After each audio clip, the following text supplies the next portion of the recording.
Hi guys! Welcome back to my channel, and for today's video guys, i-share ko naman sa inyo yung mga ginagawa ko para ma-maintain yung katawan na meron ako. Hindi naman super sexy or super fit, pero guys, is na-maintain ko talaga siya through the years. Yan guys, wala na ako kasi natawa ko sa sarili ko guys.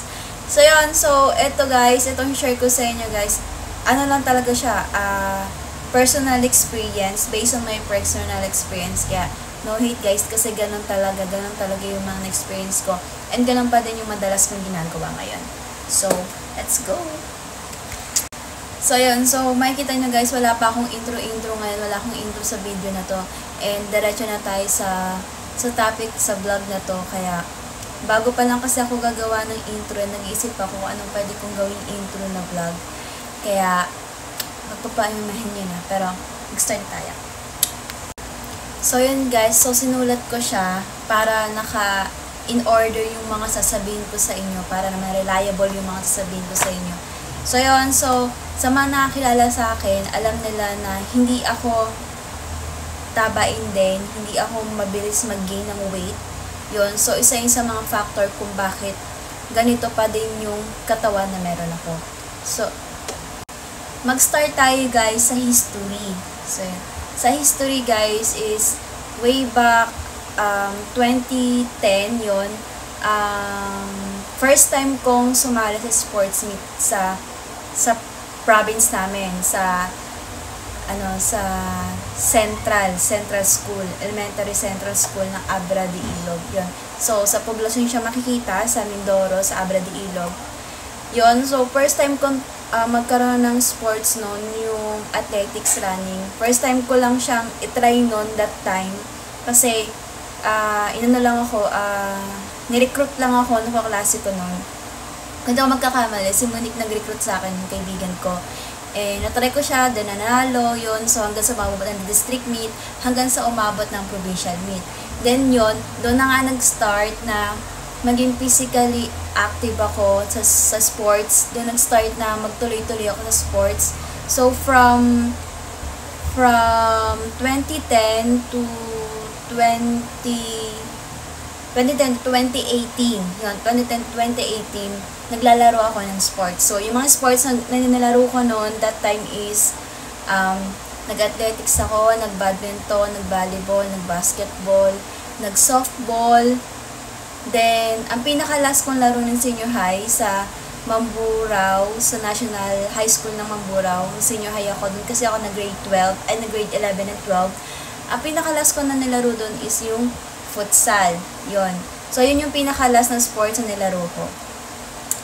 So, ang masasabi ko lang guys kasi, dahil nga dun sa active kasi ako sa sports, mas na yung katawan ko, mas na-enhance ba, like, hindi ako nakaka-gain agad ng weight kasi nga yung katawan ko palaging gumagalaw. Palaging nakaka-experience ng mga intense na training kasi lalo na kung sa Mindoro ka mag-aaral, then mag-sports ka doon, talagang bakbakan talaga sa training kasi mahalaga guys doon, tulad namin na ini-aim namin na makasali sa provincial meet kasi isa yon sa mga way na pwede kami makapasok kami ng palarong pambansa. Ay, may maropa muna, then palarong pambansa, then may mga nagre-recruit doon ng mga university na pwede ka i-recruit sa university nila, sa university, yon, para makapasok ka ng college. So, isa yun sa mga way. And isa rin yun sa mga way para isa sa mga hassle. Kasi once na nagkaroon ka ng mga gold, bronze, silver na medal doon, magkakaroon ka ng cash. Pero depende dun sa lugar nyo kung ano yung ino-offer nila. Pero dun sa amin sa Abra, ang nano ko dun is yung pag gold may 1,000 ka, pagka silver may 700, ganun. Pagka bronze na may 500 ka, ganun. Yun sa mga, isa sa mga dahilan.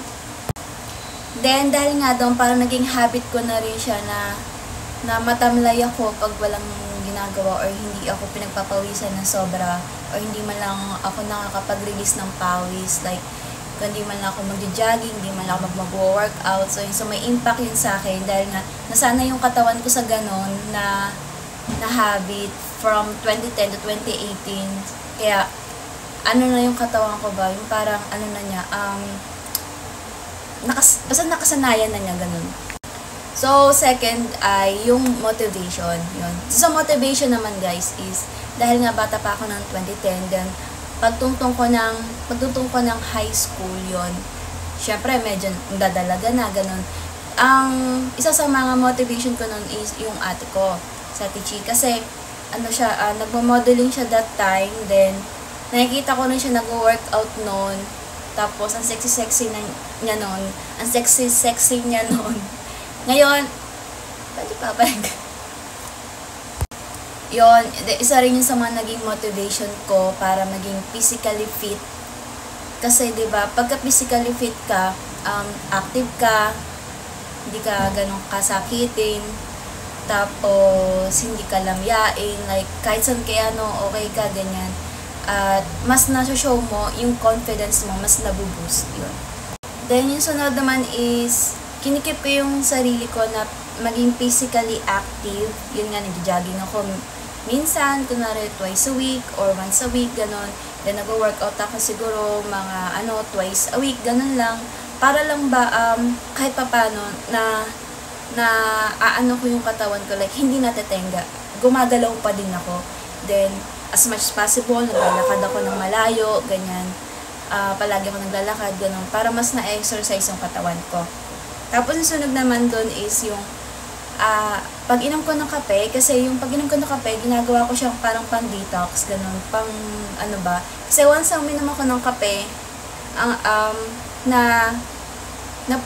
napupup agad ako, nakakapagbawas agad ako. E di yung mga kinain ko kunwari kumain ako ngayon, tapos kinabukasan nagkape ako, pagkape ko, malalabas ko na rin yan agad.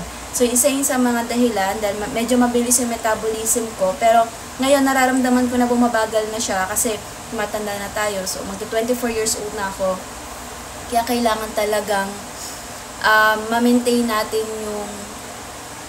yung physical na meron tayo, yung maging physically fit tayo, kasi hanggang sa tumatanda, pag-edad, yung metabolism natin bumabagal, then medyo mas nagiging prone tayo sa mga sakit, ganun. Then, palagi uminom ng tubig. Ang ginagawa ko, meron ako sariling tumbler, then, doon ako umiinom. Nakaupo lang ako, iinom ako. Ganun. Nanood lang ako TV, umiinom ako ng umiinom. Tubig lang ng tubig. Yun. Tapos, ang pinakalas is yung pag-embrace natin sa pulse natin. Dahil nga, ako, hindi naman ako tabain, ganun. Wala rin ako mga laman-laman, like, konting muscle lang ang meron ako. Pero, ina-embrace ko yun, kahit na wala akong balakang, kahit na wala akong pet. Yun, ina-embrace ko siya, and ina-enhance ko na lang. Tapos, dinadaan ko na lang siya sa pag-workout, sa pag-jogging, ganyan, para maging physically fit. Siyempre, mas maganda pa din kung hindi tayo lamyain yung kahit saan tayo sabak, diba? Yun lang guys, and hopefully makatulong sa inyo, sa mga katulad ko na umiidad na din, diba? Kasi 2024 na, and kailangan natin maging healthy. Kasi yung pag-exercise, pag-workout, hindi lang naman yan para magkaroon ka ng magandang katawan, para magkaroon ka ng magandang katawan sa summer. Hindi lang dahil sa ganun. Kundi, yung pag-workout, yung pag-exercise natin guys is nakakatulong siya para maging healthy tayo, hindi tayo maging sakitin, ganun. And mas maaano yung katawan natin, mas magiging malayo siya sa sakit, ganun. Kaya, thank you guys, thank you for watching. Don't forget to subscribe to my channel, and like, and comment down below kung meron kayong mga suggestion or any thoughts or opinions. I'm open with that. So, thank you guys.